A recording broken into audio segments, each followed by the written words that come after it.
आखिरी प्रयास। एक समय की बात है, एक राज्य में एक जनक राजा राज करता था। एक दिन उसके दरबार में एक विदेशी मेहमान आया और उसने राजा को एक सुंदर पत्थर उपहार स्वरूप प्रदान किया। राजा वह पत्थर देख बहुत प्रसन्न हुए। उसने उस पत्थर से भगवान विष्णु की प्रतिमा का निर्माण कर उसे राज्य के मंदिर में स्थापित करने का निर्णय लिया और प्रतिमा निर्माण का कार्य राज्य के महामंत्री को सौंप दिया। महामंत्री गांव के सर्वश्रेष्ठ मूर्तिकार के पास गया और उसे वह पत्थर देते हुए बोला, महाराज मंदिर में भगवान विष्णु की प्रतिमा स्थापित करना चाहते हैं।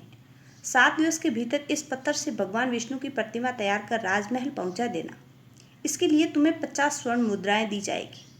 50 स्वर्ण मुद्राओं की बात सुनकर मूर्तिकार खुश हो गया और महामंत्री के जाने के उपरांत प्रतिमा का निर्माण कार्य प्रारंभ करने के उद्देश्य से अपने औजार निकाल ली। अपने औजारों में से उसने एक हथौड़ा लिया और पत्थर तोड़ने के लिए उस पर हथौड़े से वार करने लगा, किंतु पत्थर जस का तस रहा। मूर्तिकार ने हथौड़े के कई वार पत्थर पर किए, किंतु पत्थर नहीं टूटा। 50 बार प्रयास करने के उपरांत मूर्तिकार ने अंतिम बार प्रयास करने के उद्देश्य से हथौड़ा उठाया, किंतु यह सोचकर हथौड़े पर प्रहार करने के पूर्व ही उसने हाथ खींच लिया कि जब 50 बार करने से पत्थर नहीं टूटा तो अब क्या टूटेगा। वह पत्थर लेकर वापस महामंत्री के पास गया और उसे यह कह वापस कर आया कि इस पत्थर को तोड़ना नामुमकिन है, इसलिए इससे भगवान विष्णु की प्रतिमा नहीं बन सकती।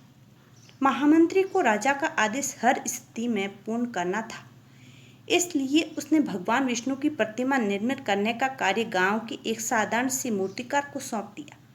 पत्थर लेकर मूर्तिकार ने महामंत्री के सामने ही उस पर हथौड़े से प्रहार किया और वह पत्थर एक बार में ही टूट गया।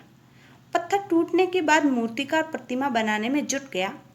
इधर महामंत्री सोचने लगा कि काश पहले मूर्तिकार ने एक अंतिम प्रयास और किया होता तो सफल हो गया होता और 50 स्वर्ण मुद्राओं का हकदार बनता।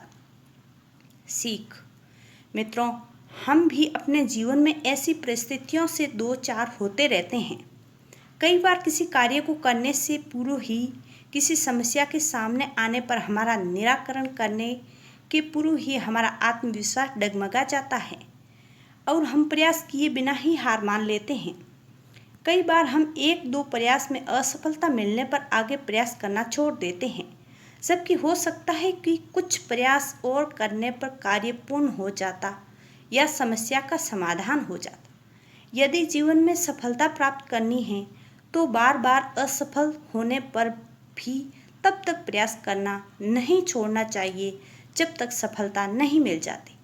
क्या पता जिस प्रयास को करने के पूर्व हम हाथ खींच लें वही हमारा अंतिम प्रयास हो और उसमें हमें कामयाबी प्राप्त हो जाए। अगर आपको हमारी कहानी पसंद आई हो तो कृपया वीडियो को लाइक ज़रूर करें। आपका साथ ही हमारा हौसला है।